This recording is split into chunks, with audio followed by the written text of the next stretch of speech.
Social work education needs service user and carer participation at the heart of it.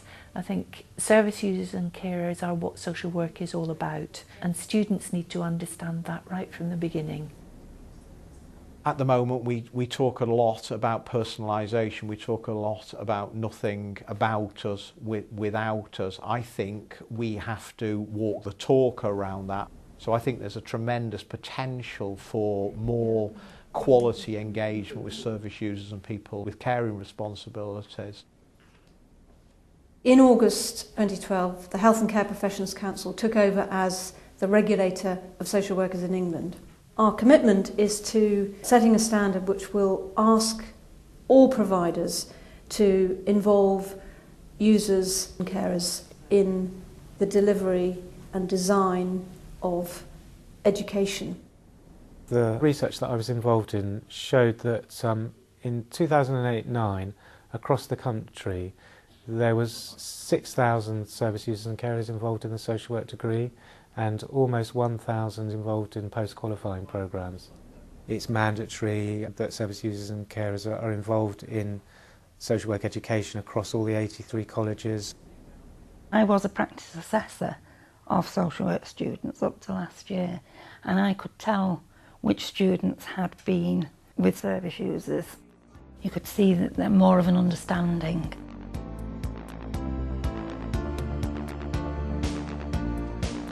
Service users and carers show the social work students what it's really like to be in the social care system. No amount of academic learning can give you the same degree of understanding and insights that having been there yourself with mental distress of one kind or another can give, and this is what we bring. It's like gold dust, to be honest. It gives a real world understanding of what the reality is out there. It keeps my social work values at the forefront of my teaching and research, because actually that's who it's about.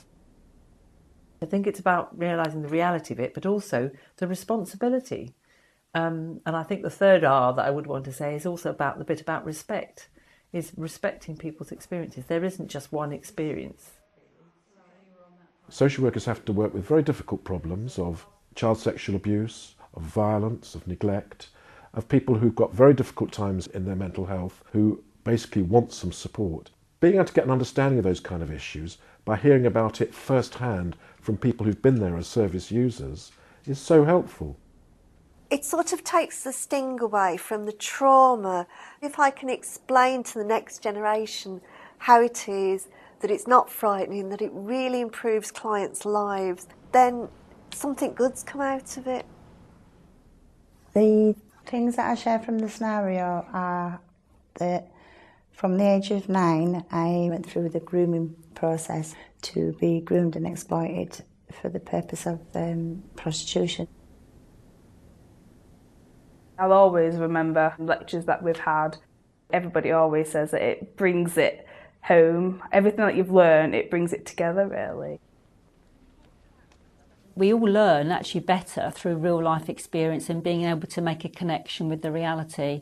And particularly for social work, people are interested in working with people and hearing about people's kind of perceptions and about being on the receiving end of a service. Knows him the best. It can offer an actual script for actually working with students in a much more kind of proactive way.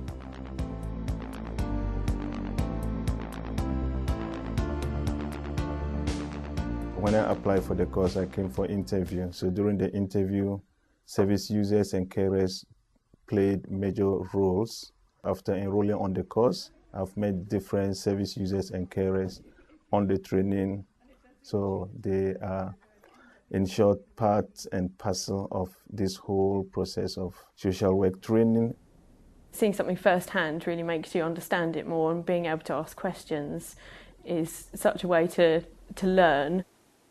The main focus of social work is helping clients and improving their lives.